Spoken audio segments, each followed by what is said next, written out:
अच्छी कथा को श्रवण कर रहे थे। माता कुमाता न भवती, भगवान श्री राम ने माता और केवई से कहा, माँ हम जिसके लिए आए हैं और वो हमारा कारण अधूरा रह जाए। भगवान का अवतार गोदीय देव संत भिखारी कृपा सिंधु मानस तंधारी, भगवान गो ब्राह्मण और पृथ्वी की रक्षा के लिए ही अवतार हुआ है। भगवान ने माँ से खुद मांगा कि माँ हमारी लाज बचाओ, हम जिस कार्य के लिए आए। बेटा और तुमसे कह सकता है, केवल माँ से कह सकता है। कहते शिष्टाचार संस्कार और परिवार मिलेगा पैसा से, जीवन मरण मिलेगा जीवन दान मिलेगा पैसा से। बंधु संस्कार माता केकई से भगवान ने मांगा था।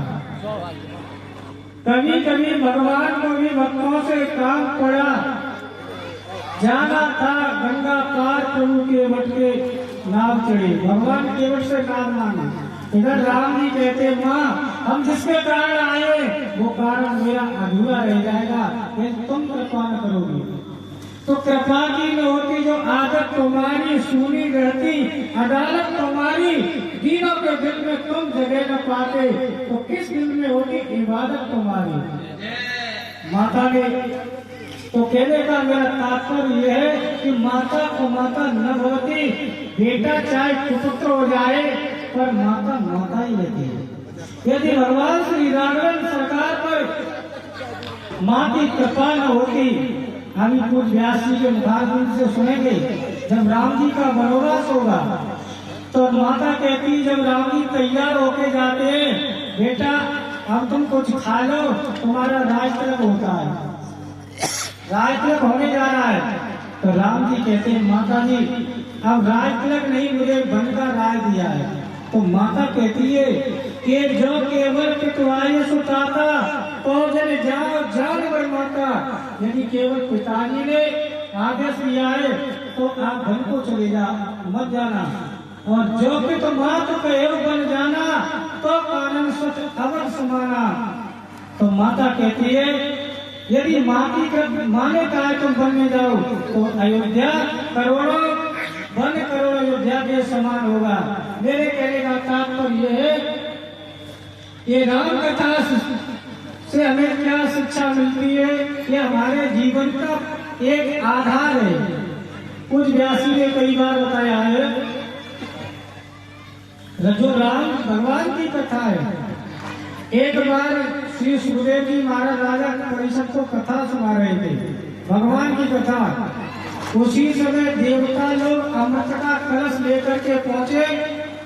देवताओं से कहने लगे, प्रभु ये कथा रूपी अमृत हमें पिला दो, और जो हमारा अमृत है वो राजा परिषद को पिला दो। तो बंधु सुखदेव जी राजा परिषद से कहते, राजन आप कथा रूपी अमृत पियोगे या देवताओं का? तो सुखदेव जी से राजा कहते कि कथा पीने से क्या फायदा है और देवताओं के अमृत से क्या फायदा है? तो सुखदेव जी कहते, देवताओं का अमृत पियोगे तो आप देवता बन सकते हो और कुछ समय तुम देवता बने रहोगे, पर यहाँ तुम्हें सत्संग कीर्तन भजन स्वाध्याय वहाँ देवलोक में नहीं मिलेगा। वहाँ तो आप देवताओं की तरह पूजा होगी।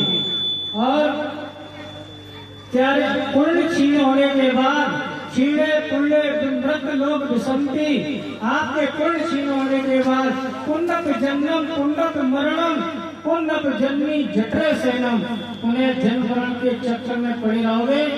और यदि भगवान की कथा सुनोगे, राम कथा सुंदर करतारी संशय विहंग उड़ावन हारी, जो हमारे मानस रूपी जो रामचरितमानस है, भगवान की कथाएं जितने मन में संशय है वो संशय को उड़ा देती है।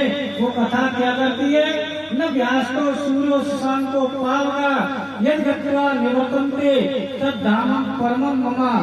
जहाँ सूर्य चंद्रमा नहीं पहुंच सकते, आप भगवान की कथा प्रेम से मन लगा करके सुनोगे तो आपको ये कथा भगवान की सायुज मुक्ति प्राप्त कराती है। दूसरी बात, एक भगवान की राम की कथा मर्यादा की है। शिष्टाचार, संस्कार और परिवार मिलेगा पैसा से। आपके पास पैसा हो पर शिष्टाचारवान बनना, संस्कारवान बनना, ये हमें श्री रामचरितमानस से भगवान राम की कथा से मिलता है। आपने बड़े पैसे वाले को अपनी बेटी कर दी, वह आपकी बेटी को न आपको सम्मान मिलेगा। सम्मान वही मिलेगा जब बराबर वर्ग के लोग होंगे। रामायण से यही हमें ज्ञान शिक्षा होती है, विद्वान द्वारा मिलता है लोग कि हमें समानता देखनी चाहिए। कहते दवा मिलेगी पैसे से, पर दुआ नहीं मिलती है। दुआ तो केवल संस्कार से और शिष्टाचार से मिलेगी। तो जो पूज्य व्यासी महाराज ने आपको मधुर रसमयी कथा सुना रहे हैं और हम तो उनके आगे बालक ही है। यदि जो बालक में टोटर वाका सुने, मुझे तो मन पितर वाका। अपनी हिदायत के लिए हम व्यासी महाराज और आप बड़े गुणों से क्षमा करेंगे। हो गए भव से पार लेकर नाम तेरा, हो गए भव से पार लेकर नाम तेरा, हो गए भव से पार लेकर नाम तेरा, हो